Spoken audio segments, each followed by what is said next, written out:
But think about it. I mean, there are many I see here in this whole experts of history. But I mean, not too long ago, the main communication was a visit. Yeah. So when there was a visit by a state leader or a foreign minister, that's when you had the communication. So institutions are just 10,000 times too slow. You can't do it that way. And I think it's just a matter of logic that we use every opportunity to communicate, and things happen so fast. So take, for example, when you had this Board of Peace coming up, that Saturday morning, and Espen and I, the foreign minister, we were on the phone before 8 o'clock to say we have to, ask our legal experts to look at this. Before 10 o'clock, there were, I think, about 10 colleagues who had, connected to say, let's look at this together. And during the day, we had an analysis. You cannot wait until next week and, convene a meeting. It's just too late. And of course, for Kaja to run 27, I think she's she's my big hero, being courageous, and she has to reach unanimity in addition. Yeah. And if you go 100 years back, I think all the state leaders were around Queen Victoria's dinner table. Yeah. So, history is in a way repeating itself. Kallas, as the High Representative of Foreign Affairs and Security Policy, you have, as far as I know, 3 mandates: defending Europe, securing the neighborhood, and building partnerships. Can you specify a bit more on what that means for European security and a partner like Norway? Yes. Well, I think in the world that we are right now, we really need to build up our own defenses, and that's why part of my work is really to try to bring member states together to do things on defense together, also with our partners, because so far, on the European level, we have the ministers of justice meeting all the time, and they already think European, whereas the defense ministers have always been like, national budgets, national decision making. And of course, it's a competence of the member states. Nobody's taking that away, but thinking that member states are too small to do it alone. If we do it together, we can actually cover a bigger area. Take air defense, for example. Doing it together, it's expensive. So we have 9 capability areas that we are developing really in collaboration with NATO. So 23 members of EU are also members of NATO. You have the capability targets there, but how can we actually, European defense industry contribute and work together in order to reach that? Now, when it comes to building partnerships, then it is really what I said before. Whether you go to Asia or Latin America, then really there's a lot of looking at our way in Europe that, if you do this, we come with you. Or like, we want to be behind you because we want to build partnerships with you. Because, being predictable, that has been maybe, because we are a bit, like President Macron said, too slow, for sure. But it has become our strength in terms of being predictable and stable ally. So really, partners are looking at us. And of course, we also want to diversify our portfolios. We have learned the hard way that, having dependencies, whether it's on energy, whether it's on security, having dependencies is making you vulnerable. And if you're vulnerable, you're weak. And that's why really building partnerships is key. And of course, Norway, we sort of consider also a part of Europe, and that's why very close ally. We have a security and defense partnership, and in terms of economic security as well, the cooperation that we can do in this front. And when it comes to maritime security, I think also developing international rules further that they would, be applicable today, because we didn't have critical undersea infrastructure before, we didn't have weaponization of trade routes before, so I think there's a lot where we can cooperate and not putting all the eggs in one basket anymore.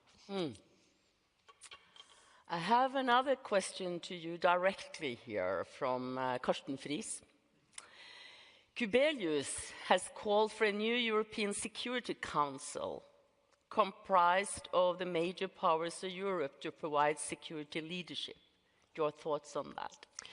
Well, we already have a defense council. I'm not really, maybe I come from a private practice and having been prime minister, I'm really, thinking in terms of implementation. It's not about, the meetings. We have the defense council, which is the meeting of defense ministers. We have the European Council, that is meeting of leaders. So we have a lot of meetings. Now, the question is how to really make these things actually work in practice.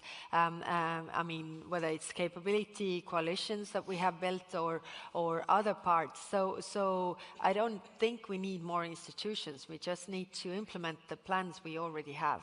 And you also said last week, I think, that a EU force separate from NATO was inconceivable. No, I said that was Secretary General of NATO who said that. But what I said is that those who say that we need a European army. Maybe, those people haven't really thought this through practically, because having been a prime minister, you know that you have one army, you have one defense budget. So if you are already part of NATO, and then you can't, create a separate army, besides the army that you already have. Because in terms of crisis, what is the most important is the chain of command. Who gives orders to whom? And if you have, like, the European army, and then you have the NATO, then, the ball just falls between the chairs, and this is extremely, extremely dangerous.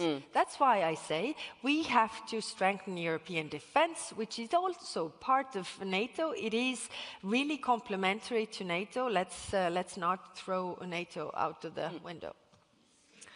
Sture, you said that, you talked about the Euro NATO. That we have to strengthen the European pillar or the European group in NATO who has to deliver more. Is this the answer on a European... I think it's exactly what Kaja is saying, and exactly. Speaking from her experience. And I think actually those proposals that the European Union should be about defense and command structure is doing a lot of damage to the debate, because it's not the road we should travel. No. Take that away.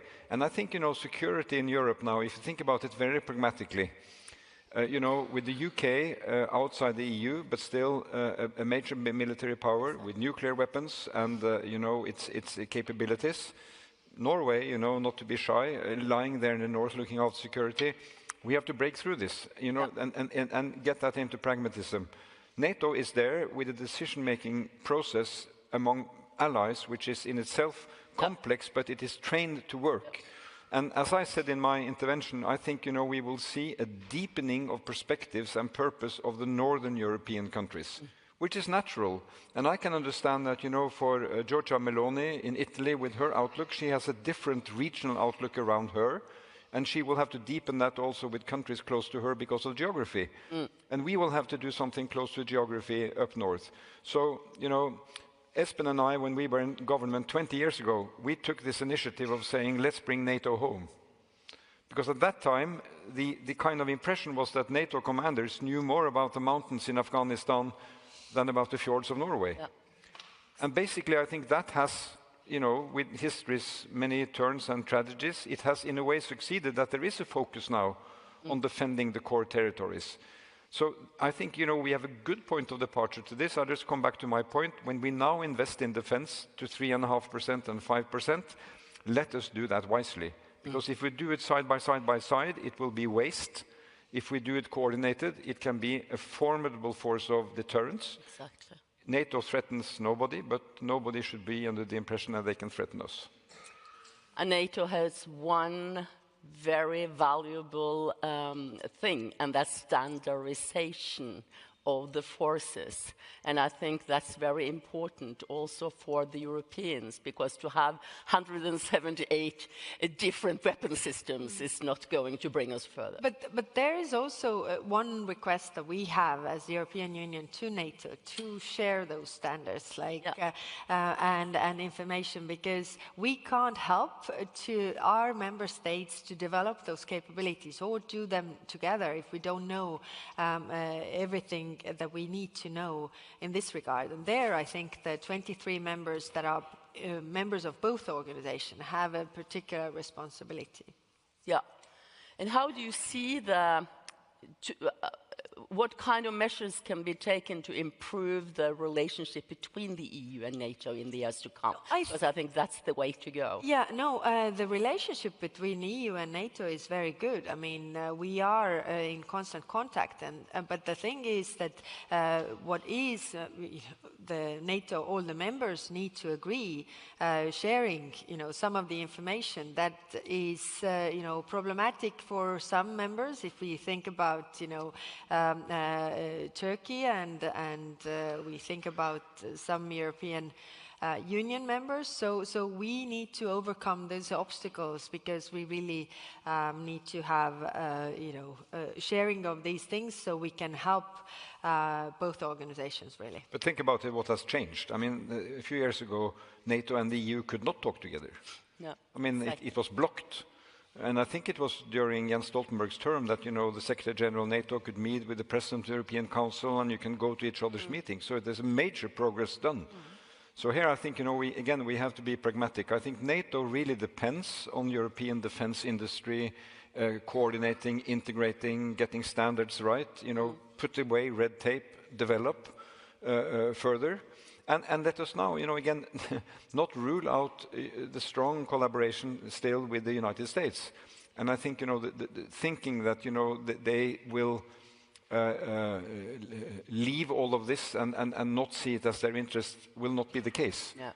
And, we come from the NATO summit last year in The Hague, I think with a significant unity of purpose that it is in our interest to protect. I read your defense minister in Aftenposten a couple of days ago. He said that we have been free riders on American security for many years. And I think, but what can we do with an ally like Donald Trump, who questions NATO's willingness to defend the US, but he sends 4,000 American troops to Norway this winter to exercise on Arctic warfare, and in fact of defending us in our geography? How should Norway respond to the different signals coming from DC these days? Well, we sent per capita probably among the most to defend the US after 9/11. So, I mean, that debate we can take on different horizons. And I think, we will welcome those troops from the US at the cold response. It is very important for Norway's defense, but also Sweden and Finland and down to the Baltic Sea and our neighbors. But again, we don't go do collective security out of charity. There is a mutual thing here. Yeah. But again, we have to, as politicians, to read what we see. I think what we hear from Trump when he does those kind of messages is the MAGA movement prime headlines. And that speech in Davos, I think, was a testimony to that. But we hear also the US speak with other messages of a different kind of nature. But obviously, I told Kaja this morning, as a former chief of staff of the World Health Organization 25 years ago, when I saw that picture last week of the US flag being taken down in front of the WHO building in Geneva, I thought, this is also very bad. Yeah. For security, because there's going to be a new pandemic, there's going to be new global health threats, and the idea that the US will defend the US mainland against health threats by pulling out of that cooperation is very, very serious. So, in understanding modern security, we have to get weapons right, and industries right, and command structures right, but these elements will still be absolutely fundamental, how we do cooperation on that, on trade, on health, and on new technologies. You are going from here to Tromsø, and the Arctic is moving higher up on the global security agenda, Kallas. How does the EU view its role in an increasingly strategic and contested Arctic region? We have an Arctic strategy that is a bit outdated. So we have agreed to do a new Arctic strategy because it's not only about environmental issues, but it's all about also about security and what comes with it. So we are working on this. We want to work together with our Nordic partners when it comes to the security of the Arctic and also defending it in terms of economic security perspective. So definitely I can't say what's going to be in that strategy because it's still a work in progress, but we are in contact with our partners like Norway to have the input so that we have it right. Sture? Yeah, and we look forward to that. And I can remember when we defined the High North as our priority in foreign policy in 2005, and we developed the Arctic policy. We had close cooperation with the EU of their first Arctic strategy in 2008, I believe. At that time, the critical element to really anchor was that the law of the sea applies in the Arctic. Yeah. Because many people said the Arctic is terra nullus. You know, if you get up there are no rules. So we had, and I reminded my Danish friends and also American friends that a declaration signed in 2008 at Greenland, at Ilulissat, stating that basically the rule of the law of the sea applies. And although the US has not ratified the Convention of the Law of the Sea, since Ronald Reagan, they have respected it, said that it applies. So that is one important area. So there are economic zones, there is rights and obligation of coastal states. Then we have developed cooperation in the Arctic with Russia for many years. Now Russia is out of the Arctic Council, and that is taking cooperation down. But the other Arctic states have to continue to work on environment, on transport, on energy, on minerals. And just one point on security in the Arctic. I think that now we have focus on Greenland. And this completely false assertion that there are Russian and Chinese ships circulating Greenland all the time. It seems not to be the case. But we should, based on the principle that NATO should be relevant for all parts of NATO. And obviously Greenland is and will become an important part, strategically important.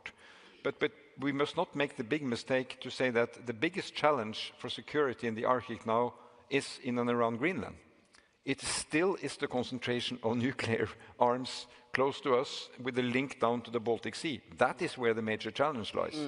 So we will take active part in this, and as we've always said with the European Union, sharing information and see how we can contribute. And one thing, I said to Kaja, there is this idea in the EU that there will be moratorium against importing energy from the Arctic. Well, I think that should be reconsidered because all of the LNG the EU is receiving from Norway comes from the Arctic. Yeah. If that were to stop tomorrow because of a moratorium, it could go somewhere else. I think that would be a shame. One question over Slido here from one anonymous questioner to the Prime Minister. Regarding the New World Order and the defense of Europe, do you consider the need to establish a Nordic nuclear deterrence?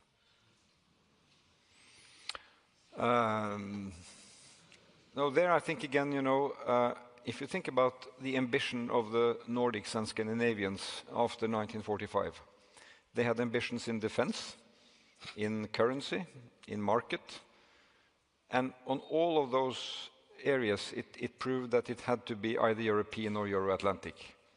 So for security it had to be Euro-Atlantic with NATO. With markets it ended up to be a European market, either the internal market membership or EEA. On currency for some countries it is the euro, for the bulk of countries. And the only area where we really moved ahead as Nordics was on passport-free travel. Very important in the 1950s already. But I think there will be a discussion among Europeans and should be a discussion about the nuclear deterrent. But it has to be European and inside the logic of NATO. But obviously, we have a NATO strategy which is very clear, that the nuclear is a prime deterrent, but it is not Nordic. It is NATO and European. If I may add to this, this is also the sign of our times, that that we have this thinking when it comes to a lot of countries in the world, that whether we need a nuclear weapon, which is very dangerous development, because so far, it was the non-proliferation, and it was in everybody's interest, really. But now, and it started with Russia's war, because then a lot of countries saw that actually threatening with the nuclear weapon works. You get to walk away with what you want. Yeah. And okay, so there's a thinking, all those countries who have appetite for their neighbors' territories is like, okay, we should have a nuclear weapon, because then we get what we want. And all those countries who are afraid of their neighbors think that, this is the only thing that works, so we should have a nuclear weapon. And I think, in terms of the world order, this is a very dangerous development. Exactly.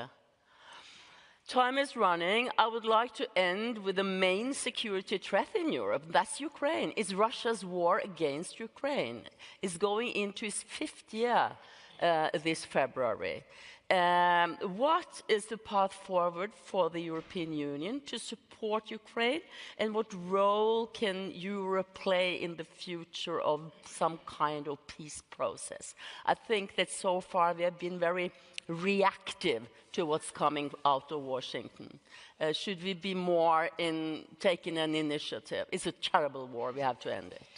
Well, we had this discussion in the morning as well. Now, the problem is that what we see right now is that there has been a lot of push on Ukrainians to make very difficult concessions, which they are willing to do because they really want this war to stop. Now, this is blurring the picture from where the problem actually lies. If you think, last 100 years, Russia has attacked at least 19 countries, some as many as 3 or 4 times. None of those countries has ever attacked Russia. So the question is how we make sure that this war does not continue or go anywhere else. So we need to see concessions on the Russian side, on limitations on their military budget, on their army, all these things, or nuclear weapons. Yep. So that to take this threat really away, plus the accountability for the crimes that they have committed. Now, there's no talk about this. Now, of course, the Russians see that why should they talk to the Europeans if, talking to the Americans is delivering them the maximalist demands that they haven't even conquered militarily. So if we say that, you should talk to us because we want you to make concessions, I mean, why should they? So I think, in the peace process, we have a very clear role, because what we have seen is that, you can agree whatever, but if Europe is not agreeing to this, you need Europe on board, because then it also works. We need to think about the life after as well. We were discussing before, and really to what is our approach right now is that we need to put more pressure on Russia so that they would go from pretending to negotiate to actually negotiate. And that's what we are doing, because otherwise, we don't have actually a choice. And supporting Ukraine, of course. Stöder, a last word on Well, I mean, because geography matters, the day this war is over and it has to end, I think the Ukrainians will keep fighting, because they are not likely to lie down, and we should support them with military means. We should support them with energy. We should support them diplomatically. But the day it ends, it will still be Europe. Yeah. Don't forget. And that is why, how we build the economic development plan. And think about, the generations of Ukrainians who will be affected by this. There are 4.5 million refugees. Yeah. 100,000 of them in Norway. So, and all of these are European tasks, and it will be big time issues for us to solve. So we have to keep our focus. Thank you so much, Prime Minister and High Representative Kallas, for your time. Thank you. Thank you. Thank you. Thank you. Bye.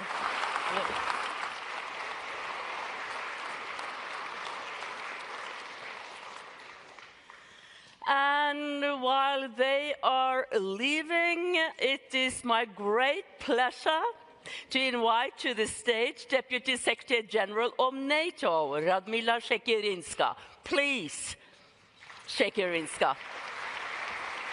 The floor is yours. Do you want to stand there? Okay. I will join you in a minute.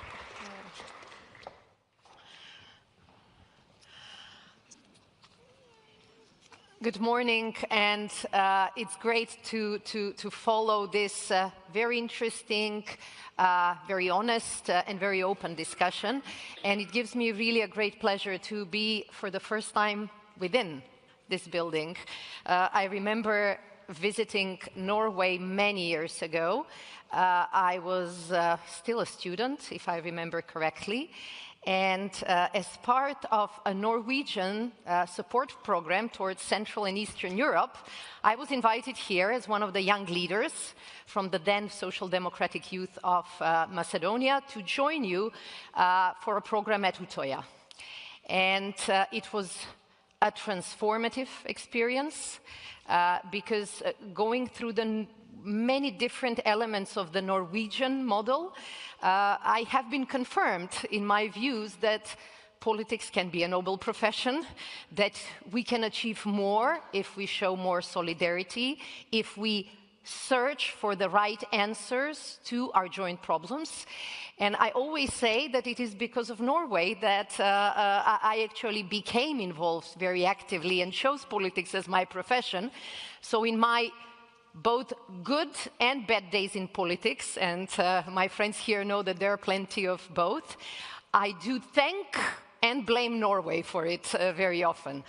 But let me say, I was invited here to talk about one of the most important challenges and questions of today, and this is how do we see transatlantic relations in the future. And let me share, we have had the beginning of this discussion initially by the Prime Minister and the High Representative, but let me kick up the discussion with a few observations from where I stand in NATO. First, transatlantic relations were, are, and will be a result of hard work, but also shared interests and political will. And this has always been the case. Sometimes it's more visible, sometimes it's less visible, but you need all these elements to make these transatlantic relations work and be productive for all. For over 3/4 of a century, NATO has been able to provide its key goal, and this is to give security for 1 billion people across the alliance. And what is more important, we do agree on what is needed in order to deliver this shared goal. More defense investments, more defense production at a speedier scale, and also more support to Ukraine. And thank you for also raising this issue. It is clear that in this moment we do have the political will to make these three things happen. And I will tell you, last year, more or less this time of the year, I was in Sweden for their security conference. I was also in Vilnius for their snow conference. And if someone would have asked any of us, not just me, any of us there, would it be feasible for all 32 allies to agree not on a 2.5, not on a 3 or 3, on 5% of GDP defense investment pledge, most of us would have said no. Because let us not forget, even in 2025, it was still a challenge to have all allies at 2%, on which we have agreed more than 10 years ago. So still, we did. At the Hague Summit, we have managed to convince all and to have everyone on board to invest up to 5% of GDP until 2035, and this is our direction of travel. If you would have asked us, and even these people who are very active in defense production, will we be able to turn the tide when it comes to scaling up production, speeding up defense production? Many people probably would have been also less optimistic. But it is clear that the demand signal that was sent by the political leaders in The Hague, the fact that we have started interacting with defense industry in a regular, predictable, and very open discussion, did change the course. And what we have seen is that the defense industry across the alliance is already picking up pace, producing more firepower. We see this especially when it comes to ammunition, which was a source of great disappointment, that the fact that we couldn't produce not only as much as Russia, but actually 4 times less than Russia. This has changed dramatically in the course of 1 year, and we see this together with adopting latest technologies as a key element to change the developments, to change the curve. So don't get me wrong, we are not naive, and we shouldn't be. We still have a lot to do. A commitment to spend and invest more is still commitment. Some of the countries are paving the way towards 5% at a much more ambitious timescale, but some are still taking their time. But it is clear that both leaders and defense industry know that we cannot stick to the old normal. We have to invest in our security because our security is challenged. And within our deterrence, we need to incorporate the defense industry, because if there is one very clear lesson from Ukraine, is that your pace of production and your industry and your innovation are as important as your political will to fight, as your military might and your command and control. We have also been clear about stepping up support to Ukraine. And I'm saying this here in Norway, and I want to stress that it is allies like Norway that have made this possible. By being active on all fronts, not just supporting Ukraine politically, but also supporting humanitarian needs, supporting issues such as energy security, which has become the big crisis now in Ukraine, but also being very clear in supporting them with military means. And I know that in the course of the last now 5th year, we have seen ups and downs, but Norway's commitment was really exemplary. And thank you for doing this, and thank you for pushing also other allies into doing the same.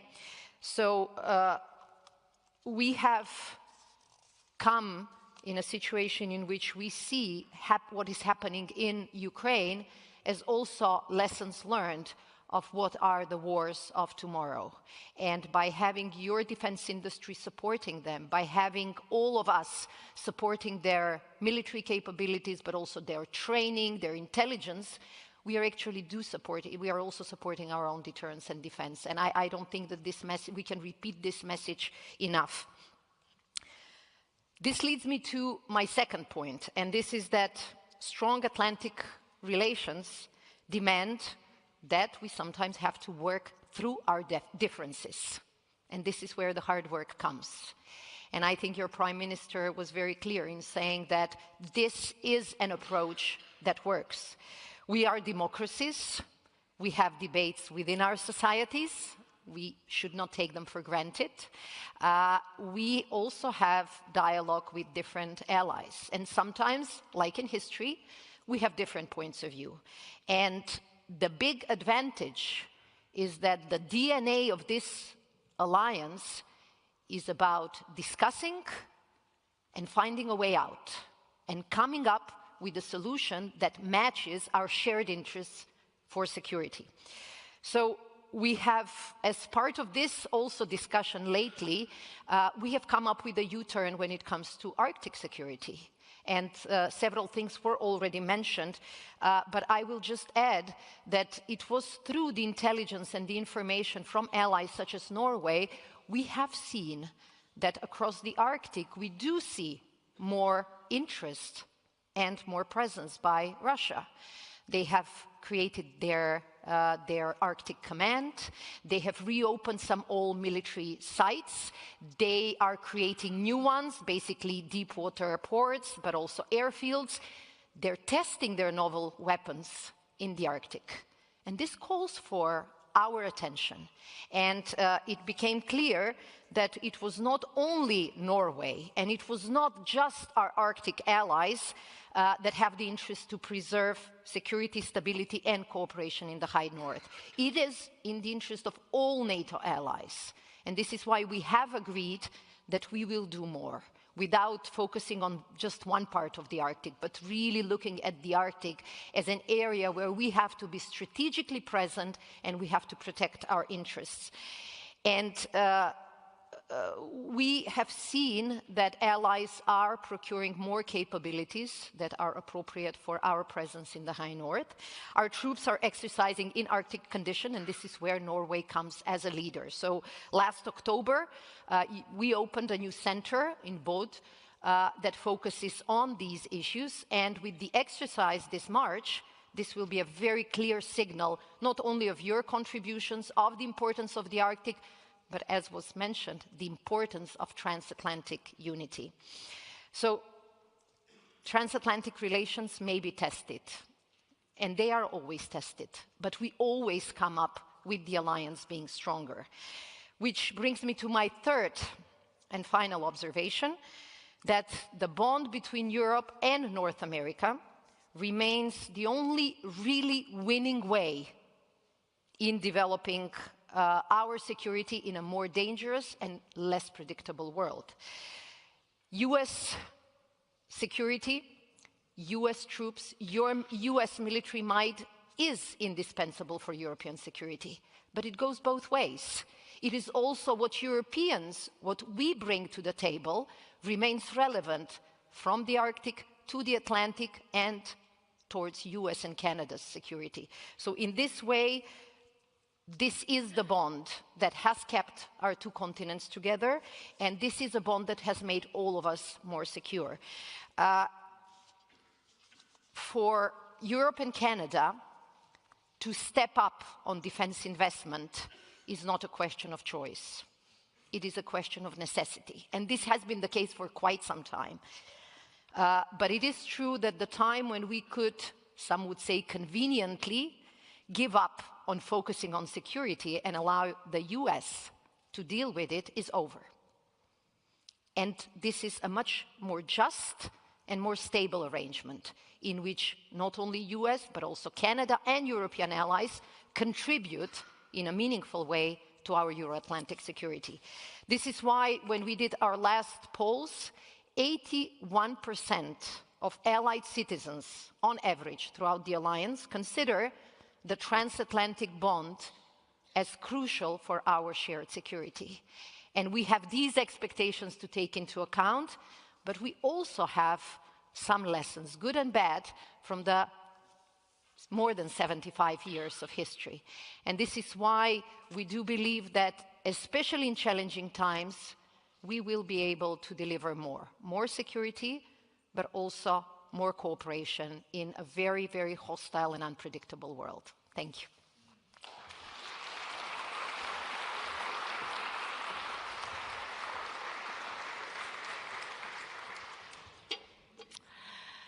Thank you so much for pointing out the importance of the transatlantic bond and how we can strengthen it in these turbulent times. It is a result of hard work, shared interest, and political will, as you said in your remarks.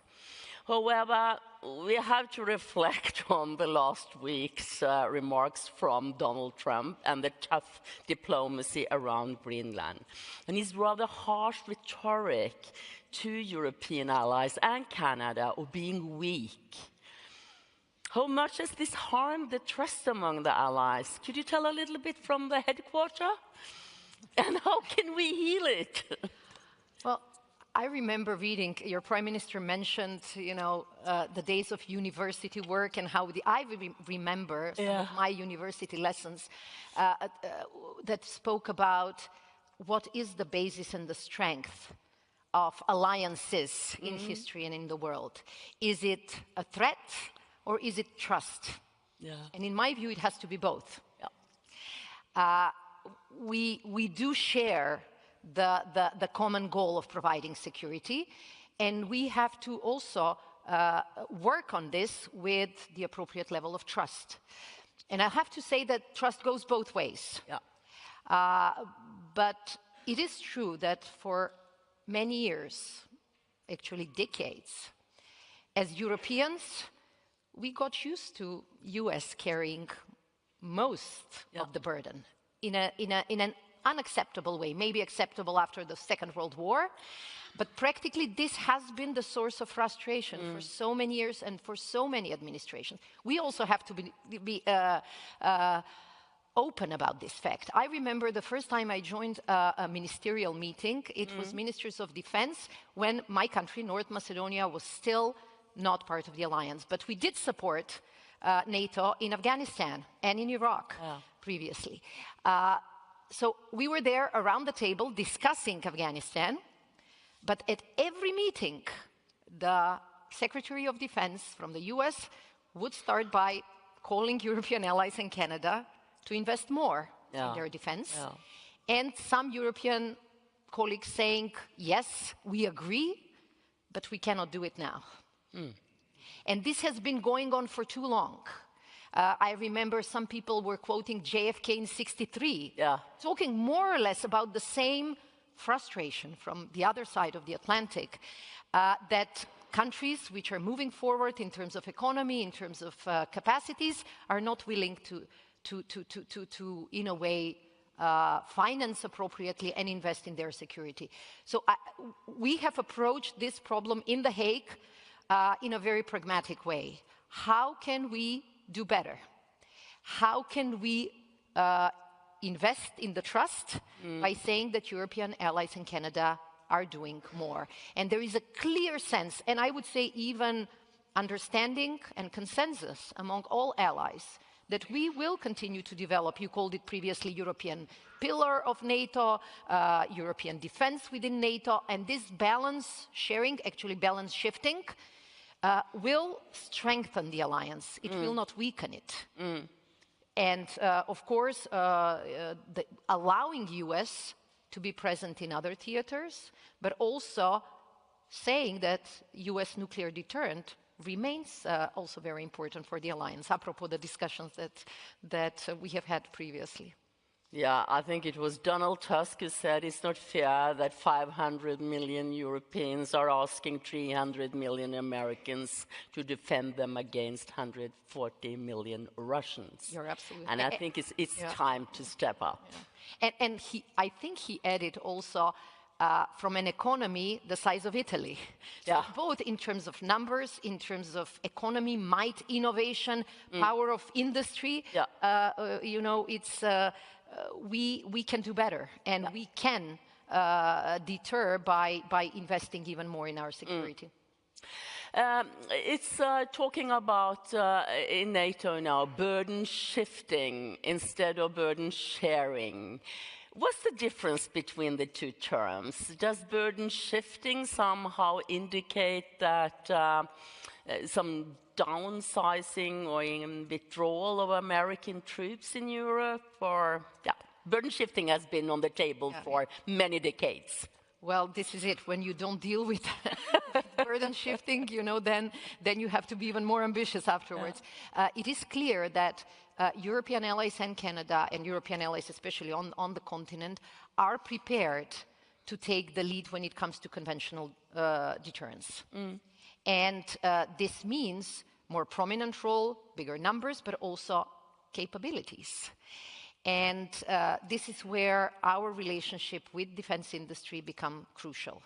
I started this morning in Oslo with a conversation with representatives from the Norwegian defense industry. Really remarkable, not just the primes, but really small and medium companies who brings something to the table.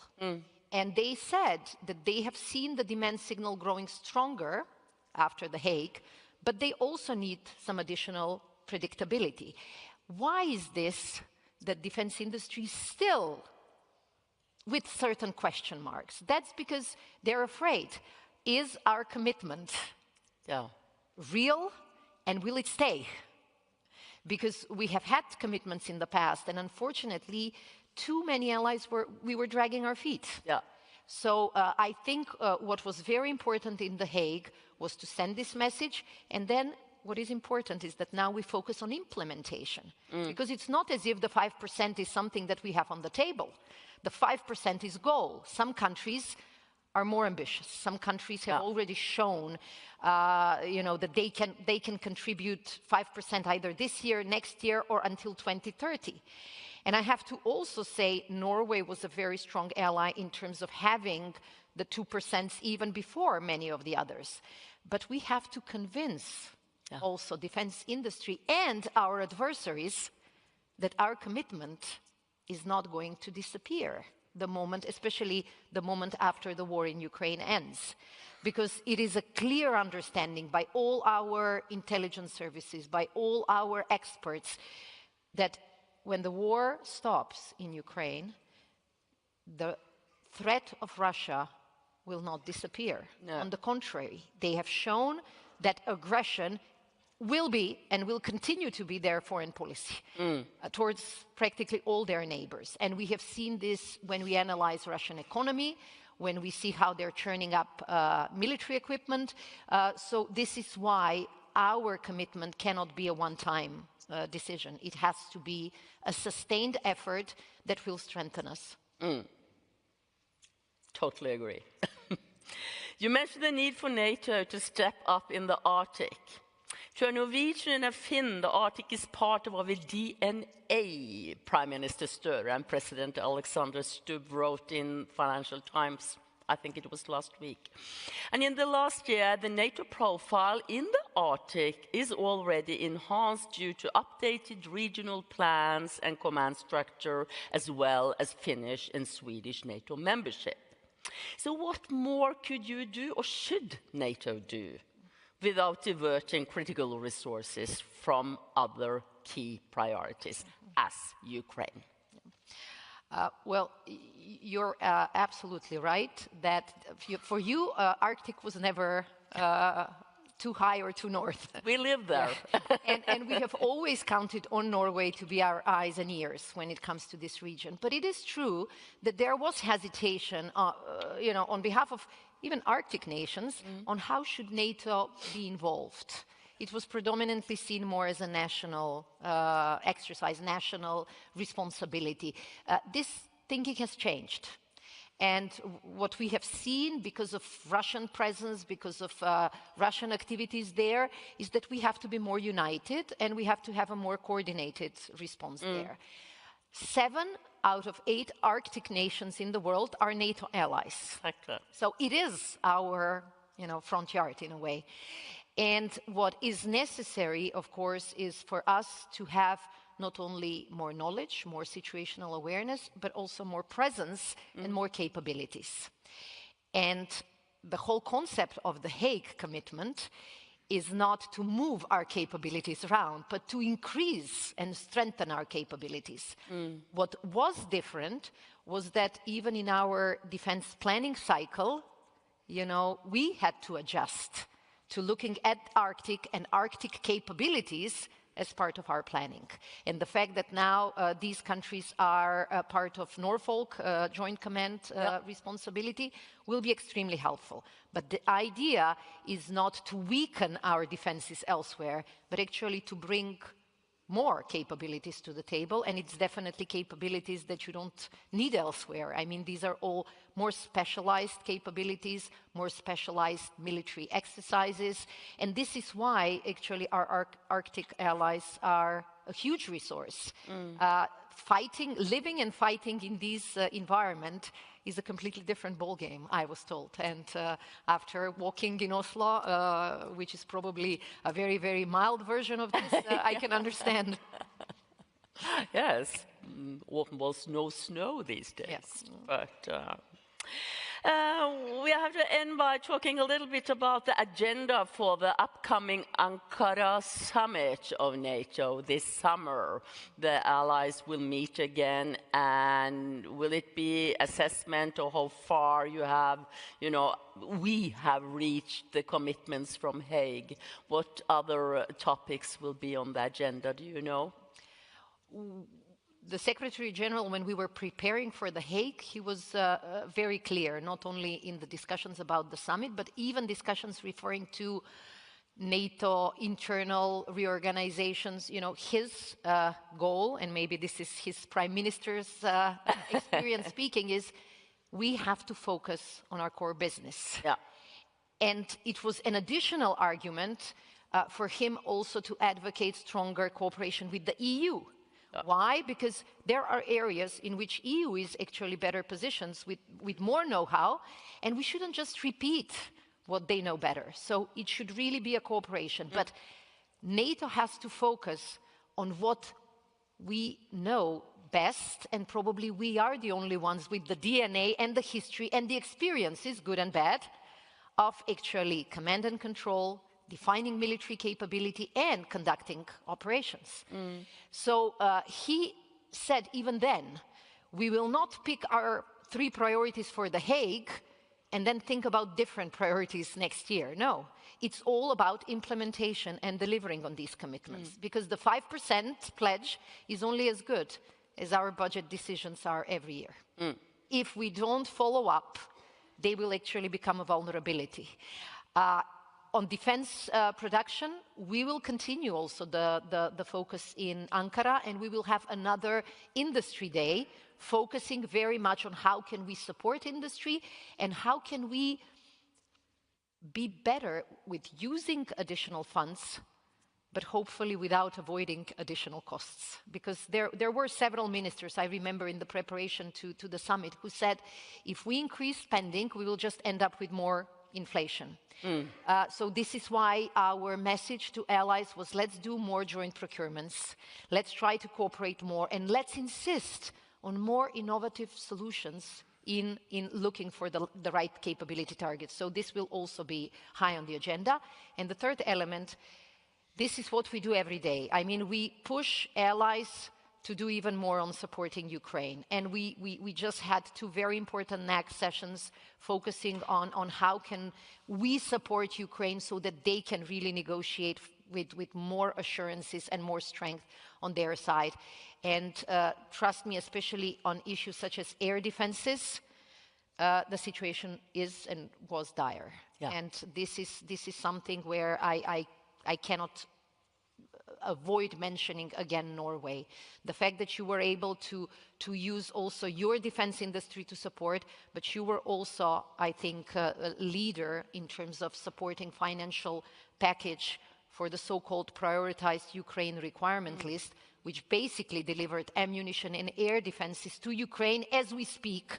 So very quickly, this saved lives. It saved lives on the battlefield, it saved lives in Ukrainian cities, and we know that the focus now is on the peace process, but we also know that we have to continue with this support, because as you could see even today, the fighting has not stopped, and the attacks, especially on civilian and energy infrastructure, have only picked up. So these 3 things will be our focus as we head towards Ankara as well. Thank you so much for a very inspiring and interesting conversation. Thank you for the invitation. And good luck with your important task to keep us safe. Thank you. It's great, very nice. Thank you. So we will now have a short break, 15 minutes or a leg stretch, before we go back and listen to an expert panel on the MAGA world order. Please be back in 15 minutes.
Ladies and gentlemen, please take your seats as the conference will start momentarily. Thank you.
For the next panel, the MAGA World Order and Consequences for the Transatlantic Partnership, please welcome on stage Janne Haaland Matlari, professor at the University of Oslo and the Norwegian National Defense University College.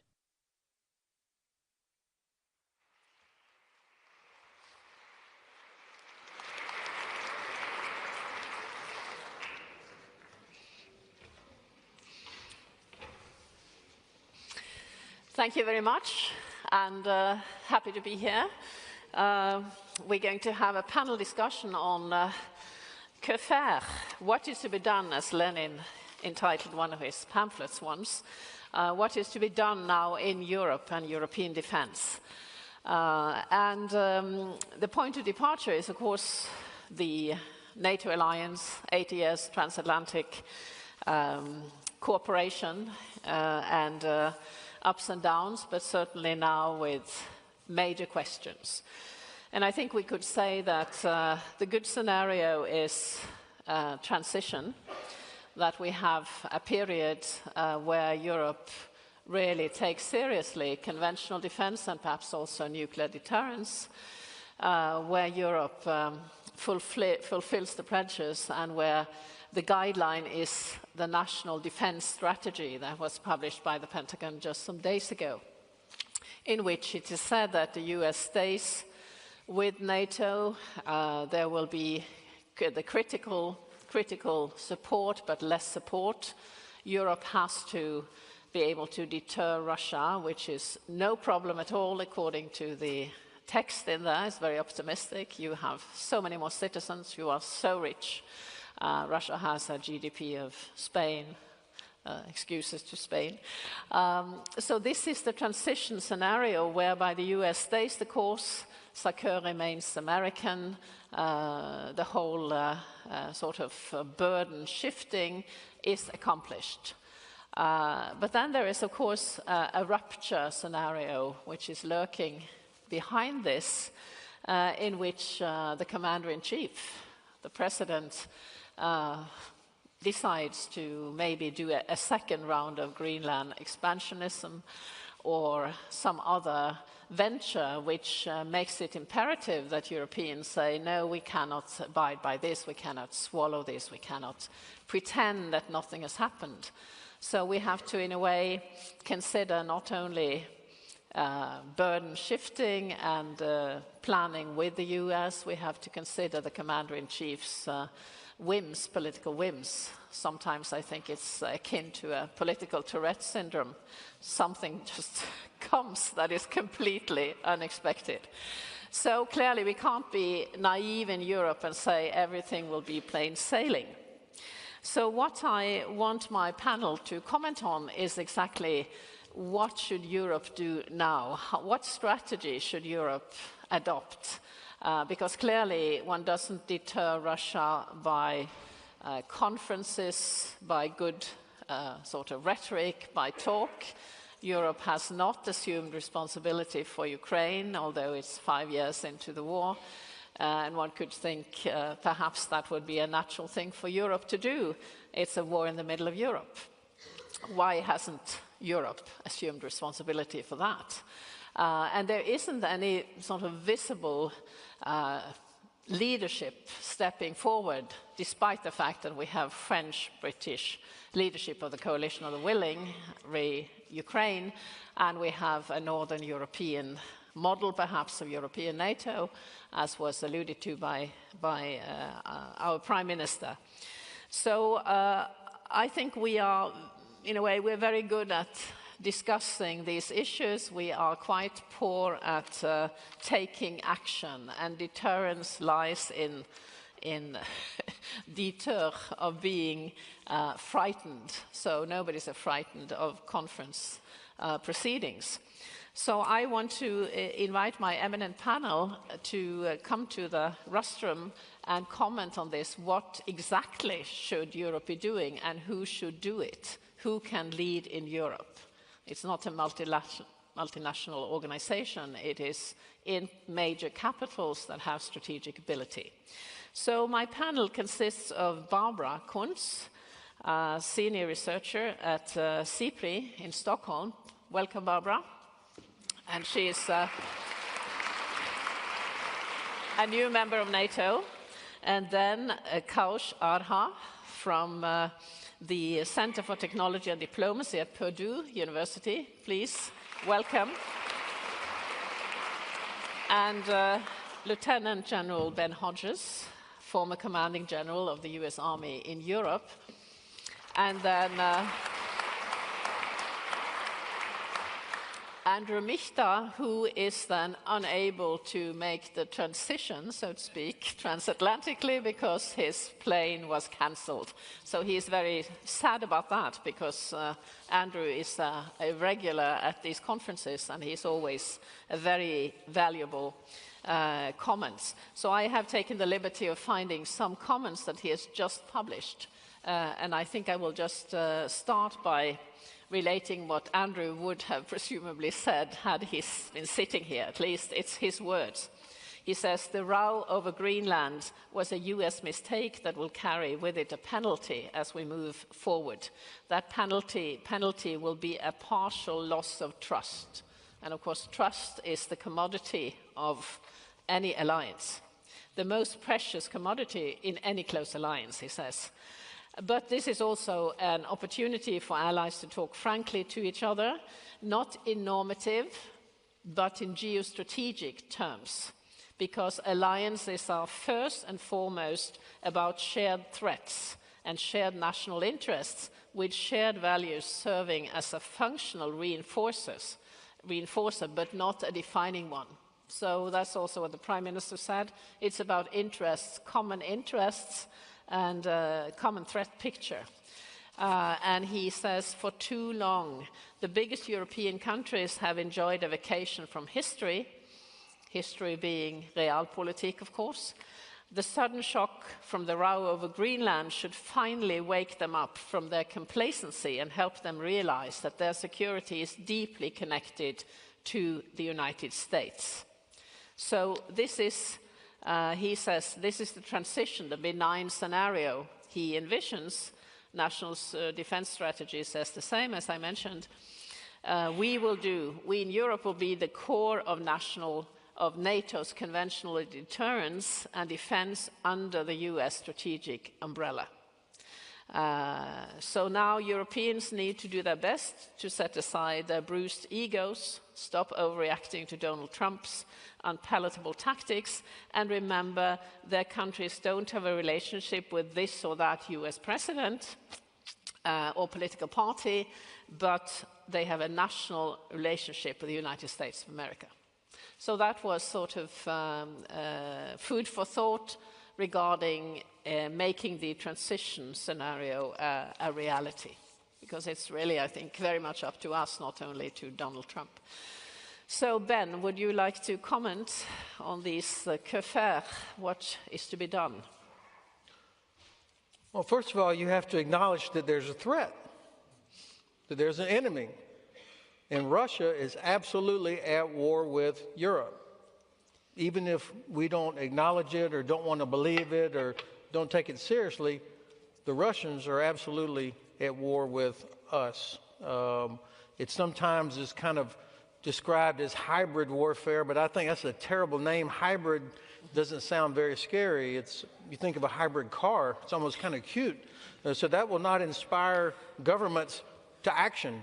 I think gray zone maybe captures it a little bit better because governments are reluctant or unwilling to say, you know, I'm not sure that that really was a Russian ship that tore the cables out of the bottom of the Baltic Sea or between here and Svalbard, or I'm not really sure those are Russian drones that are flying and shutting down every airport in Europe. Who else is doing this?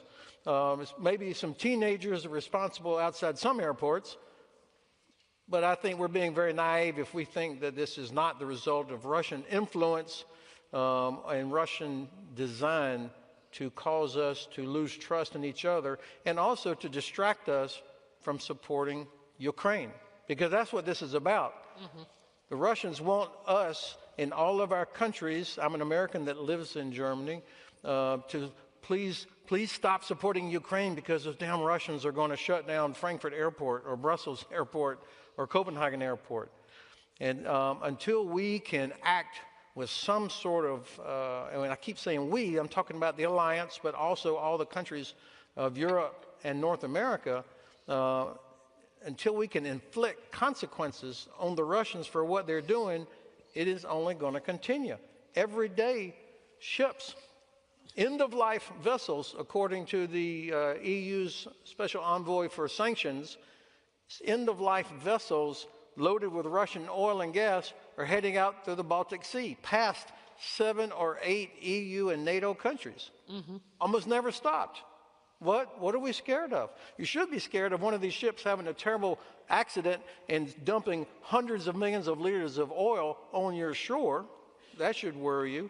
Not to mention the fact that the money they get for that oil goes to pay for their war against Ukraine, which is why there are 4.5 million Ukrainian refugees in Europe now, and it will only get worse if Ukraine fails. So what should Europe be doing? Number one, help Ukraine. That's the best way to protect Europe, is make sure that Ukraine continues what it's doing so they can defeat Russia. The second thing, this is probably the only time I've ever agreed with my president, Europe absolutely can defend yourself. Please stop whining. I mean, you were Vikings, for God's sake. Why is there so much whinging about, if the U.S. leave, what are we going to do? Come on. I mean, seriously, Ukraine, with very little help, has stopped Russia for 12 years, not 4 years, Kate. 12 years this war has been going on. Ukraine has stopped them. What is Europe? Why are we so scared that please don't let the U.S. leave? Please stand up to my president. Hold us accountable. Make us live up to our talking points. That's what you should be doing. Thank you very much. We could notice that 450 ships from the Shadow Fleet has passed the Norwegian coast or sailed from the north, passing our long coast last year, and we have not boarded any of them. Now I see there's a policy of boarding that is developing in, I think, UK and the US and so on. So there's a reinterpretation of the law, so to speak. It doesn't really need reinterpretation because if you're not innocent passage commercially, then there are many things you can do. So this is, I think, very opposite, because we are attacked, whatever we call it, not hybrid, but we are attacked in this political warfare. That's what it is, and we are just quite reactive in this. So we're talking about conventional deterrence, but we're not trying to do anything by way of denial deterrence of these attacks, which could also lead to less of them. So what we're not doing, now we have something on what we're not doing. Mr. Rush, do you have something, some good advice for Europeans, what to do? Well, I don't get into advising Europeans what to do. I'll tell you what we Americans think, and you guys can figure it out among yourselves. Yeah. But I would start by saying, first and foremost, that I had the privilege to be in Afghanistan for 2.5 or 3 years. And it was a privilege to be with NATO allies, and the NATO allies worked and fought with us as well as anybody else. I think that needed to be said. Anybody who said anything different is wrong. And so I think that's... But having said that, I couldn't agree more with Ben, and I'm not going to be getting here and telling what Europeans ought to do, but I think it's useful to better understand America. The title of this panel is the MAGA World Order. It's an interesting term. I often am asked in my country to sit on the woke European world order as a panelist and explain to them what it is. Both the terms are ludicrous, but it is important that we speak different languages and we caricature each other in different sort of situations. A lot more here, perhaps with probably a little more articulate and long-windedness on our side, a little bit more short, brief, and perhaps crude. But it is important to understand at the moment, and I will follow up on what the Prime Minister said. I thought it was useful, and few of the early speakers. Interests rule. Always interests rule. Geography matters. It's an important part. NATO issues and transatlantic issues have been tough, and they need a lot of work. That hasn't changed, and nothing that is written in the national security strategy or the national defense strategy is anyway odds with any of that which was said earlier here. What we do have now, that there is a question, a two-part question I think is important. I don't see, and I do not, rupture is a word you guys use. We don't use it. If you love it and you want to use it, you know, maybe the wishes come true. It's certainly not the term that Americans use, and will not use it because we don't see it that way. But we are at the cusp of sort of certainly a transition of sorts in which the transatlantic language is dead and the new transatlantic language is needed. Transatlantic interests are so deep-rooted and so inextricable that you just cannot rip them apart. A simple part is, in this country, exactly what my good friend General here said, you have trouble calling Russia an enemy. You have trouble unifying against Russia. You have even greater trouble doing it against China. So do we, because of the inextricable nature, whether it be energy or business. That inextricable business nature that both of us have with China is about $1 or $2 trillion maximum. Among us, it's $7 trillion. So this notion that we are at a rupture or somehow we're going to wander away, it's just not feasible. And then you can talk about it at Davos and get good speeches. It was the most irresponsible speech I've heard from Mr. Carney. It was great that a lot of accolades came about it. So I think that is important. So we need to work on that particular deal, and that is very, very...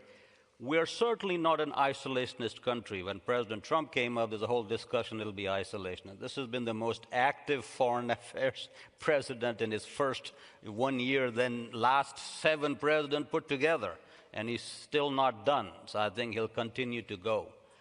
I would also suggest that I would say 2 things that does bother me personally. One, I believe very strongly in American exceptionalism. And American exceptionalism believed that we ought to be held to a higher standard. I never measured myself, this is how Norway acts, or this is how France acts, and this is how I should be acting. I always acted much better in an exalted manner and trusted in that way. That appears to be waning under the president, and that bothers me. And I think it is sad to some degree. But that does not mean that I act any different than any European. Any day, all day, I'll take it on. We all live in glass houses. The other element which is important is that the tariff issue, even though it may be a useful tool on occasion, both the great sort of frequency of it and the great sort of unpredictability of it, that does harm one of the greatest strengths of America, which is the predictable system of American economics. So those are two important sort of considerations.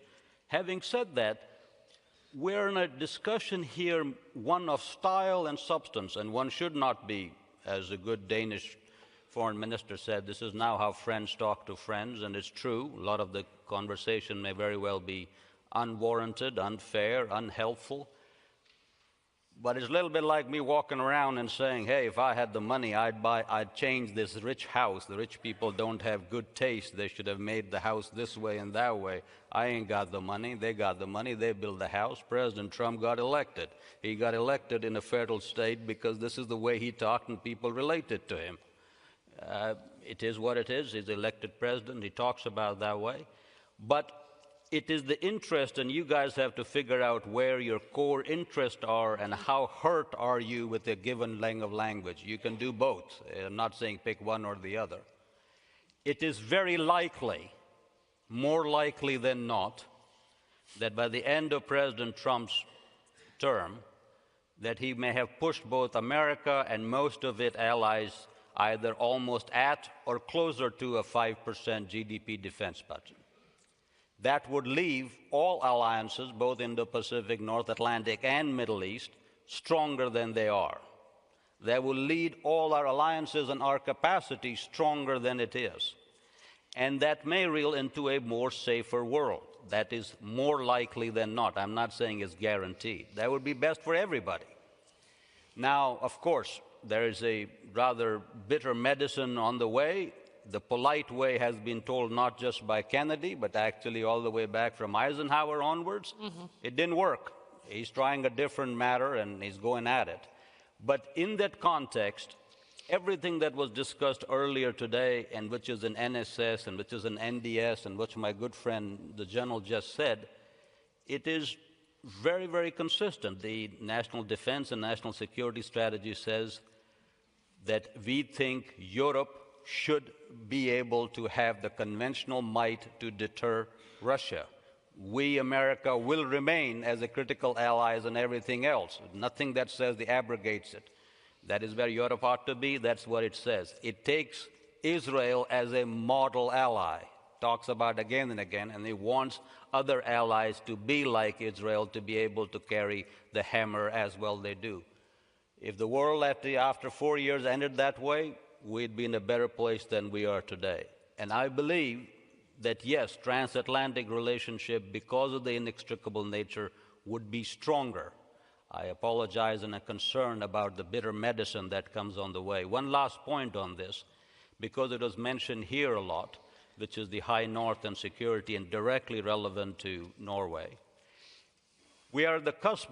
In both NSS and NDS, we do not talk enough about the high north or the Arctic. Now, this is an area that comes into all three priority theaters in both the documents. Our Western Hemisphere priority, it comes directly within that specter of our high north. It comes into Indo-Pacific. It comes again, it goes up into the high north. And certainly making Europe great or stronger comes in. So they all come together in the high north. And people like me and others are talking about that, hey, we have a good concept of free and open Indo-Pacific. Let's extend it to the high north and having a free north, not only Arctic, but the really game changer that happened with Finland and Sweden coming to NATO. So now we have this NATO blanket of Arctic, Baltic countries working together in a free and open north, an extension of free and open Indo-Pacific. I think the opportunities are immense, and if there's an I'm happy to come back to it. But that's another very, very positive area of strong collaboration, very strong, building on not only the 4,000 Americans here, and just like the Prime Minister said, that even in this era, that would be a very rich way of going forward. So a lot of good to do. I think there are a lot of bitter medicine, but interest rules, geography matters, hard work at bay. Thank you. That was very forceful and very interesting. And I think we should remember, you mentioned Eisenhower, who said in 1951 that if there are American soldiers in Europe in 10 years' time, this NATO experiment is sort of a fiasco. So not to urge the Americans to go back now, but this theme has been around for a long, long time. And of course, Europe has been able to dispense with hard power to a great extent, because there has been the NATO-EU sort of implicit working relationship. I think Europe is the only region of the world that is classified in a way as a security community where states trust each other so deeply that they couldn't envision war. I mean, we even don't trust the Swedes, which we historically haven't done. We built a fortress against Sweden in 1908, 3 years after we became independent from Sweden. So this is something to, in a way, Europe has been so fortunate for such a very long time, not having to think about interests and defense of national territory. But now we have a new member of NATO, Barbara, not personal member, but Sweden is a member. What are your comments on this? Well, I have a lot of comments, and I'm fortunate enough I'm actually born NATO member, though not personal. I think what might be a good starting point for this conversation is the observation that Europe has traditionally been extremely bad at interpreting the United States and reading developments inside the United States. And the level of surprise we see in some quarters now is really an illustration for that. That said, it is also extremely difficult to predict where the United States is headed right now. But the starting point for any European analysis, I believe, has to be that uncertainty is the new normal. And that also means that hoping for the best is simply not a strategy, although I think that has implicitly been, in many European capitals at least, the strategy. What I also believe is fair to assume that Europe will simply not matter that much in the United States. That, American presidents, American policymakers, and especially the American public, American voters, will simply not be that interested in Europe. And of course, if you're sort of an Atlanticist on the European side of this, you might also have a wrong impression from the outset, because I really do believe that sort of the emotional investment in this transatlantic relationship and the meaning that would ascribe to it was always higher on the European side of the Atlantic than it ever was on the American side. And I think this is a trend that will continue, and that also just the general interest in the United States will go down, because even if Trumpism is perhaps over in 3 years, I think it is also really important to understand, it's at least my personal conviction, that the reasons that led so many people to vote for Trump are structural in the United States and will not go away. And that a lot of this is really US domestic politics and the question of whether there is a political force, be it the Democrats or some other force, that manages to address the issues that people really care about, and those are not foreign policy issues, and they're not linked to Europe. And I think Europe being less important in the United States is good and bad from a European vantage point. It is obviously good in the sense that I don't believe that this current narrative of the EU as the main enemy that needs to be destroyed and where all evil comes from, this is not going to fly, because again, I really don't see sort of the average American voter care so much about. The danger with this narrative is more like, what are European populists going to do with this, picking it up in European elections and so on. So in that sense, I do believe that this is a very dangerous narrative, but the danger comes from elsewhere. Imagine European populists with US tech bro money just sort of taking this into election campaigns. But I think in the US it's likely going to fight. But it is, of course, also bad news if Europe is just less important to the United States, because that means that happy transatlantic times are over. Now, whether they ever were as happy as some people would have is another question. It's been mentioned here already very many times this morning that burden-sharing debates are as old as NATO, but that also, for example, the US relationship with international law has been, well, depending on who you ask, not always as exemplary as you would perhaps want to have it. And of course, there will also be Atlanticists in the US in the future, as there are now. But there again, I think it is also easy to get a slightly skewed vision when you're in Europe, because of course the Americans who like to talk to the Europeans and to attend conferences like this one, well, they're not the hardcore anti-Europeanists. And so there's also this whole other group of American foreign policy thinkers. So what does that mean for Europe beyond all the concrete measures we're talking about here and investing in defense and so on? I think the key mindset change that this really requires for Europeans is understanding that dependence is not a strategy. And I think for many it has been. If you look back at all these discussions we've had here in Europe, European strategic autonomy, and in many ways, although it was never really framed that way, a lot of these debates were actually about causality behind US engagement in Europe. And you had those who argued that if we become too strong, then the Americans will withdraw because they don't like that, or they will not think that we need them anymore. And then, of course, you also had the others who said, yeah, but the stronger we are, the more interesting we are as an ally. But there was never an answer provided to that disagreement on what is it that keeps the American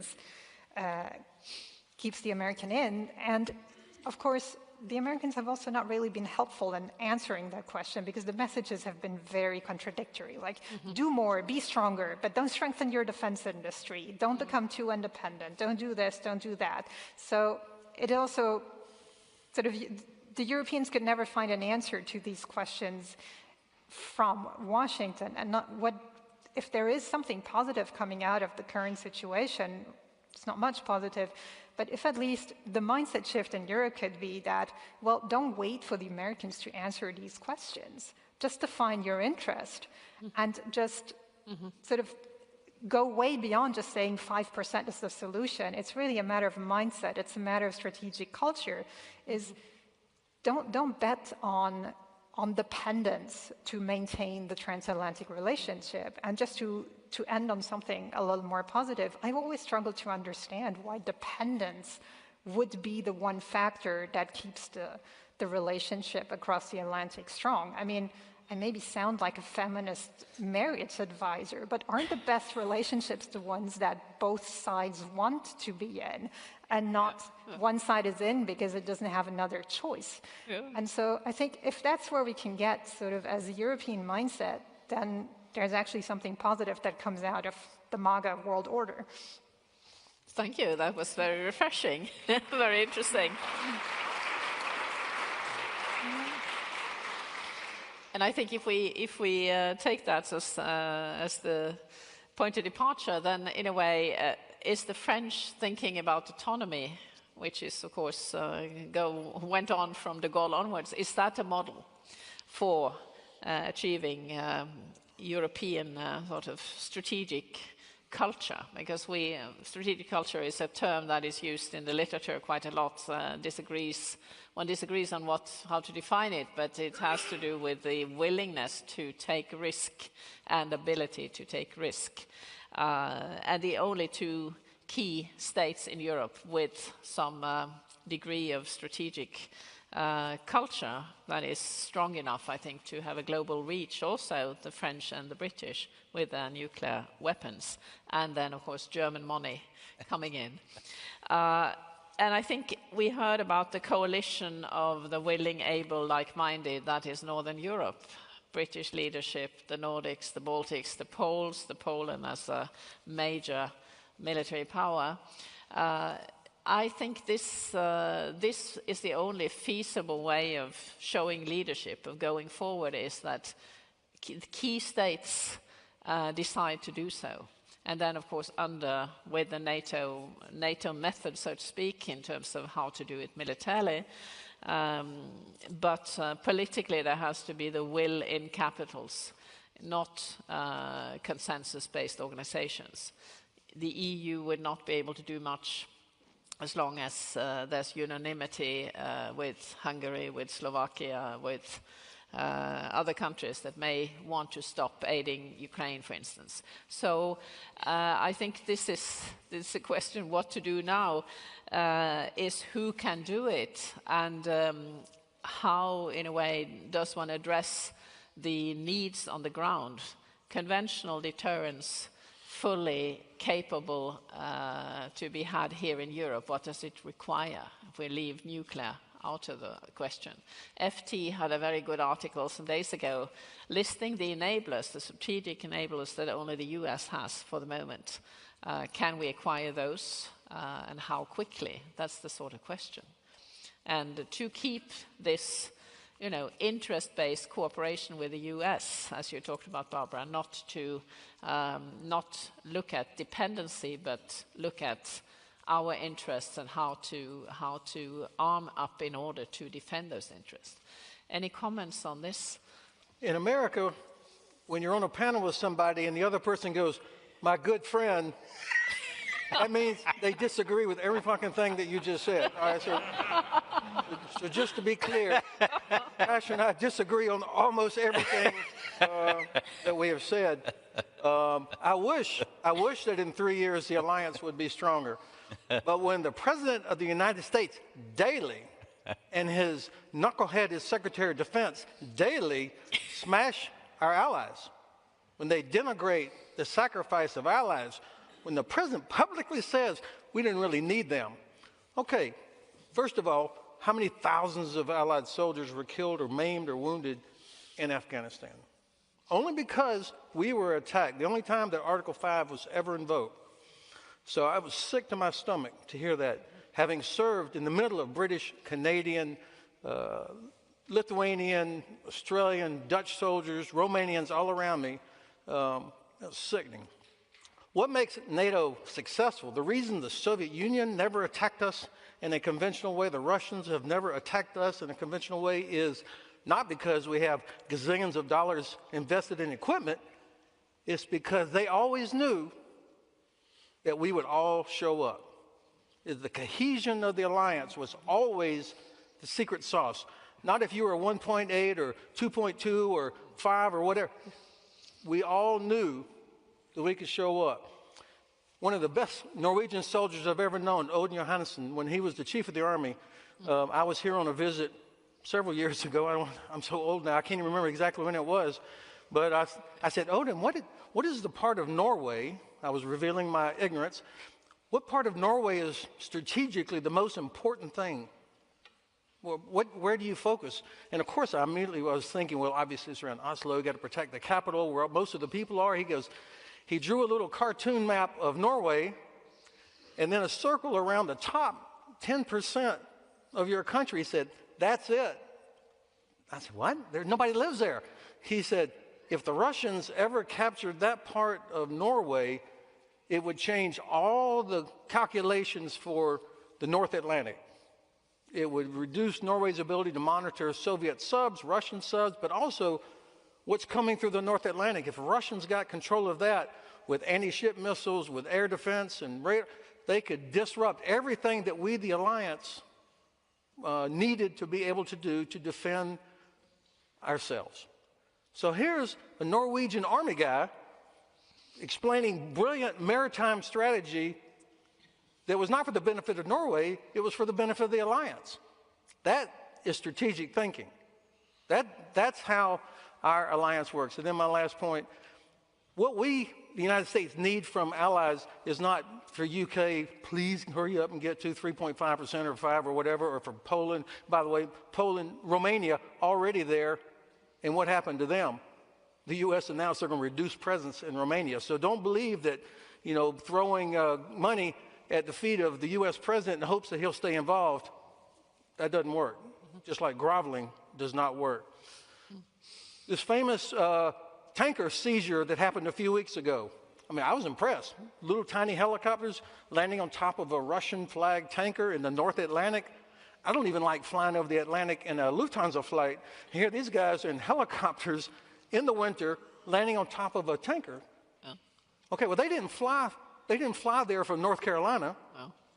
No, the U.S. Air Force, which is unmatched, I'll say that when it comes to transport, flew helicopters to our ally, the UK, where we have bases because our ally, the UK, allows us to land there, unloads helicopters, and then working with British Navy providing refueling capability for 2 American Navy ships that are based in Spain because our Spanish ally allows us to be there.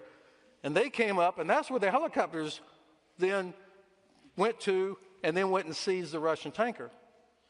Plus, 50% of the intelligence that we depend on does not come from American satellites. It comes from our allies, and not just the UK. So this is what the birdcage liner, known as the National Security Strategy, is doing to the most important thing that we have, our allies. Of course they piss me off, okay?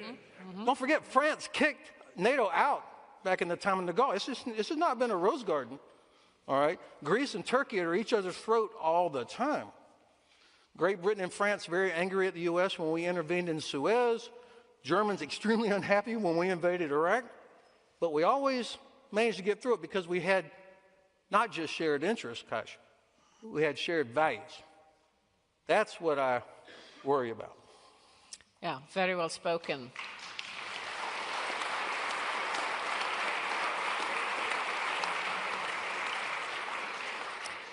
And I think the dilemma for Europe is exactly how to not only contain and deter Putin, but it's containing also Trump's sort of the commander-in-chief and then the fantastic military apparatus below him, which is commanded by him, but which behaves as normal in a wonderful way, in a way. The military cooperation with the US is excellent, continues to be so, while at the same time the man on the top has these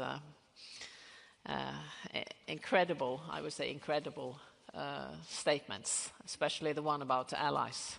I had a son in Afghanistan, he might have fallen, and what would I have thought when I heard the US president say what he said?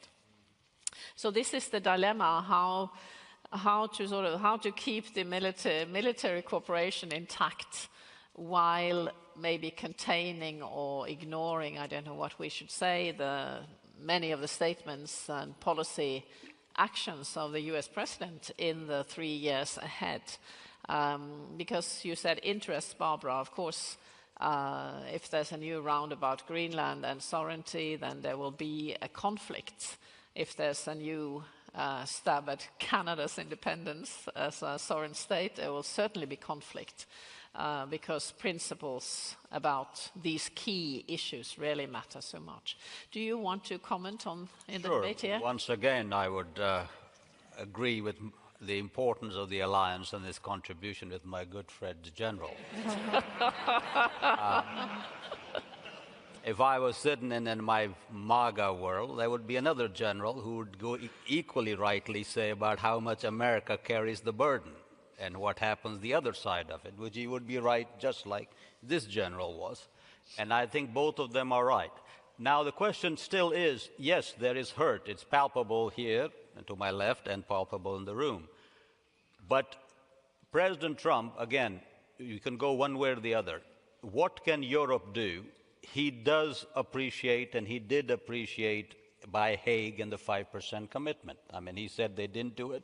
He came out of it and said, I think they really care about it, and they are going to do it. God bless them. Yes, Romania but that is consistent with the idea that Romania can address with conventional weapons, and we will try to be more on the nuclear and the defense and the spy and the logistics side of it. So these things are not inconsistent. And yes, I think it's important to deal with it in a very importantly credible manner. Credibility of Europe is at stake, not only in Europe itself, but certainly in America and the rest of the world as well.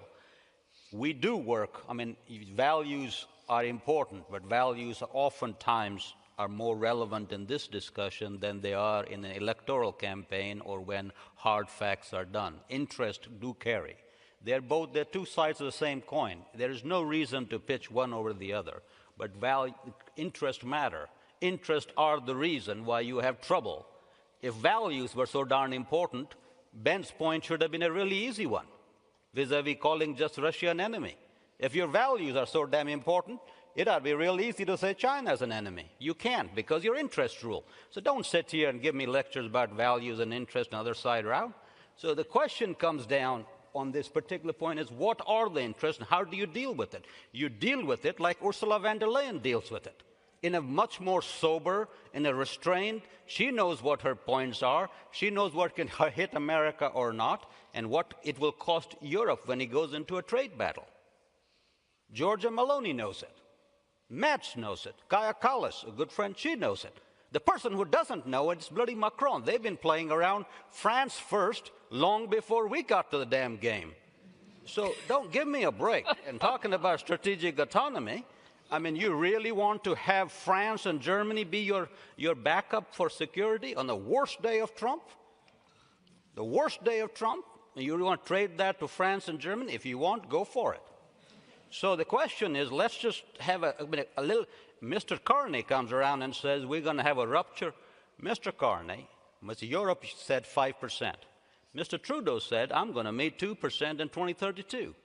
You can't even have a laughable conversation on that. We don't know. So if you really are a middle power that'll say, this is what I'm going to do, then if Canada was even remotely have one more frigate in the north, we may have a different discussion on Greenland. So very important when all this discussion of alliances, this and what, whether it meets 5%, whether you can get conventional or not, it'd be very important that every time Europe speaks, it speaks in a credible manner so people like me and others come around and say, hey, Europe can deliver. There is a broad, she's right, it is a broad, not just a Trump world, a MAGA world, or which are other world in the democratic world, similarly, that Europe is talk and cannot deliver. You have to change that narrative. That narrative has to be, and I pick one country for that. If you want to take one country that stands in abject counter to that argument, is damn Finns. They're one of the only people I know who talk less and deliver more. And so the rest of this, you just have a conversation, we ought to be doing more. And so you got to be in a situation that says, here's my conventional deterrence to Russia. I can make it. Let's talk about, can we have a continued idea on nuclear? Do I really need nuclear? Because I really cannot, because even America is having trouble trying to update our nuclear arsenal because the cost is pretty darn high. Yeah. For you guys to come, or you have trouble doing 5%. I don't know when you're going to meet 5%. For you to talk any of the stuff you're talking here, you're talking 10, 15%. You go down 10, 15% discussion, you can kiss social state welfare out. I mean, the whole great Norway living around free and happy. So there are so many issues here. You got to speak in a more credible way. God bless Ursula, Giorgia Meloni. It's very funny. The people who are the most sober-minded in Europe are the European ladies. The ones who are most temperamental up and down are the European men who come around and tell us about strategic autonomy. I want him to give a strategic autonomy speech in down Beijing. He gives it to me in Moscow. We give him a strategic autonomy speech giving, and same thing with the Indians. Now, back to the interest point is very important. With the Indians, we have now a absolute tariff pitch with 50%. That has not hindered our defense and technology cooperation. It's moving because the interests are so much aligned that they are moving in a side track on this issue. So credibility, deliverance, I think conventional deterrence in your capacity, deliver it, change the tone, and I think you will find not only under MAGA Trump, but let's say what happens after Trump. We're not going to go back, even if there's a Democratic or Republican, we're not going to go back. This sustainment of this 5%, the commitment, they will stay. We can be in a good place. Let's talk about interest, which does not in any way preclude the value of the values, but let's start with interest so we get a more, just like was talked about, more sound, more balanced, more sustainable alliance as we go forward, and a stronger one for it. Firmly believe in it. That's why I came here. Yeah. Well, I mean, it's clearly the term interest was also mentioned very strongly by the Prime Minister, that it's about interest. And of course, interests, we have this long debate about what's the limit of an interest. Of course, values terms of sovereignty as a principle and the key issues of international law and so on, our interests, especially for smaller, middle-sized powers. I just want to make one point. I had Indians. Yeah, but they you have are to now be the global short, south. please, Yeah, the global south people. The Indians come up here. You know what Indians say in the Raisina dialogue? When I go to Europe, I come back with value fatigue. Well, but I think that's not really true. I mean, it's clearly the sort of safeguarding the free world was a major interest throughout the Cold War and throughout NATO's history. So I think it's the interest and the values conflate in defending territory, which is not only the border, but it is the way of life. It is democracy, what we stand for. Our way of life, that is, the Norwegian army says, for alt vi er og alt vi har, for what we have, but also what we are. But Barbara, we have suddenly three Americans here discussing what Europeans should do. Maybe that's symptomatic. It is complicated, and I mean, I'm trying to sort of find the right segue into this. Of course, being credible as Europeans is important. The question is, credible in whose eyes? Is it sort of, does our deterrence have to be credible in Moscow's eyes, or do we have to be credible in Washington's eyes, but then credible to do what exactly? So, I mean, there's a lot that needs to be sort of taken apart and looked at very closely. When it comes to the question of whether European countries would prefer to depend on the US rather than France and Germany, I think the answer is obvious. Everybody would prefer the US. Now, the question is, what if the US they are dependent on is a US that threatens to invade Greenland, is a US that threatens to start a major war in the Middle East, and what have you? And this is, I think, the point where, as Europeans, you get to a point where your interest is simply not to depend on the United States again. And I mean, that is the question we're discussing here, is can we trust the United States to be reasonable in the future? And I mean, extrapolations are always difficult. So, but I mean, looking at the current US administration, my personal take is I think I prefer to be dependent on Paris and France, with Paris and Berlin, with all the flaws this has. And I mean, this brings me back to, since you mentioned European strategic autonomy, we don't call it like that anymore because that's toxic. We now talk about the European pillar of NATO, or as we heard this morning, Euro-NATO. It's exactly the same thing. Yeah. Just rebrand it. It works better, okay, let's rebrand it. And just to defend my president here, the first pillar of strategic autonomy understood sort of in the traditional French way, because the French version of strategic autonomy, sort of the notion is much older than the European version. And the first pillar is an independent capacity to analyze the international system, to understand what's going on in the world. And that is something I really, truly believe that Europeans need to attain to. Like all these discussions about capabilities, about 5% or 3.5 or whatever you have, they're all important. And there needs to be done more. There's no doubt about that. But sort of this intellectual dimension of being able to read the international system is something that Europeans, with certain exceptions, have really underinvested in, and that Europe needs to gain back. I mean, just to take a very recent example, Greenland, how many European capitals were even able to assess by themselves whether there is a Chinese or Russian threat to Greenland, or whether they should just buy the messages coming out of Washington, or what really is the situation? Now, not everybody is there, so involved in Arctic security, but there are plenty of other examples where most of Europe is just simply, I would say, unable to read the international system. And that, for example, also includes the whole nuclear dimension, which we didn't want to talk about here, but that, I mean, I don't know, I'm a political realist. I believe sort of in power structures, and of course the nuclear order is what's at the basis of this. So understanding the nuclear order is sort of really, really fundamental, and all of this has been, in many countries at least, just outsourced to the United States to explain things for us, and they will manage, and we want them to be powerful and deter everybody else. So I think that there needs to be a lot of investment there. And again, I mean, I think this is really the fundamental misunderstanding and all these debates about European strategic autonomy. they're not about kicking out the United States. It's about a relationship on a more equal footing. And if the United States can't have that, well, then maybe you need to wonder if it's the right partner. But I also don't think that the US really is that opposed. If you sort of talk to the more reasonably people, I don't think it makes a lot of sense to have a European strategic autonomy debate with Donald Trump. So, I mean, there is a lot to be done, and there need to be a lot of investments on the European side that go way beyond the purely military dimension of buying planes and submarines and what have you, but to really sort of, start thinking about international relations again. Yeah, I think that's very well spoken of, because we have a collective action problem, given the fact that we are so many small, medium-sized, and some few bigger states. But it's always the problem of who speaks for Europe, Henry Kissinger's famous question. But that has to be overcome.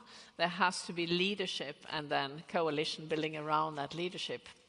And the E3, France, Britain, and Germany, are the three leaders, with Poland perhaps as the fourth leg on this.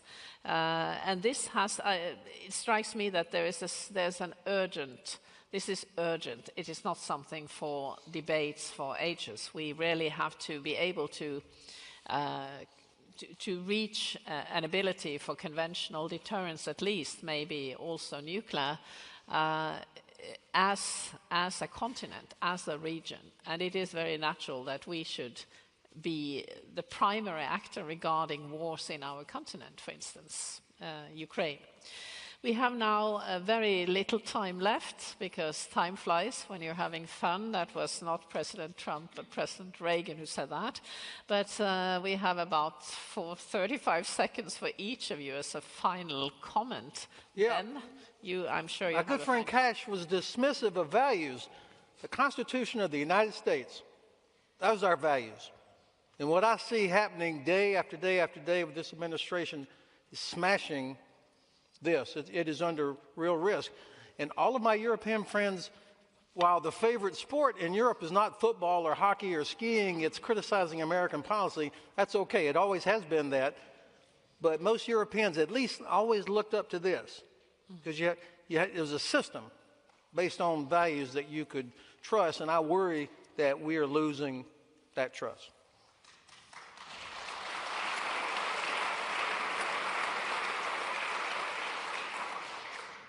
Once again, I would agree with my good general, other than, and in MAGA notion of building up our Constitution, I shall not, but I would agree very strongly that yes, but I believe in that Constitution and American public with my undying stuff, and I'm not made of that little metal that a 4-year term of a president elected fairly by America would diminish the American metal and what that thing is written on, far more than that paper.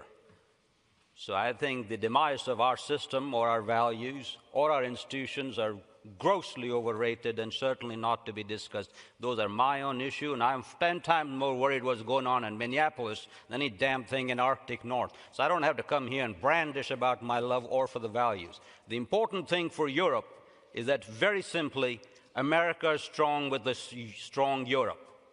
And Europe cannot be strong without a strong America. That is the inherent interest on which these values are based. These values can't exist without it. And the fundamental element is, I can't be strong, I can't do high north without Norway, exactly for the reasons that mentioned here. That is really, really important. At the end of the day, that's what's important, that's what makes the world go round, and that'll continue to be. There's nothing under God-given earth that does not change that interest-based commitment. And so we are going to be together to strong, and 4 years from now, just like every other time there's a Republican president, you guys can snicker from poor Reagan to Bush, and you'll do this too. When you look in the hindsight mirror 4 years from now, we'll be stronger for it. And we'll go on to the next topic, and the next damn Republican president of the United States who doesn't know how to speak, and doesn't, if they can just win to the right school, they'll figure it out. But the future is strong, and I'm absolutely honored to be in Norway and talk about it. Thank you very much. Thank you. Thank you.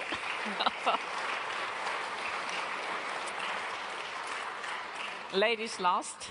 Thank you. No, I have to say I am deeply worried by what's going on in the United States, and I'm worried both by what the government is doing, but I'm also, and perhaps even more so, worried by what the opposition is not doing.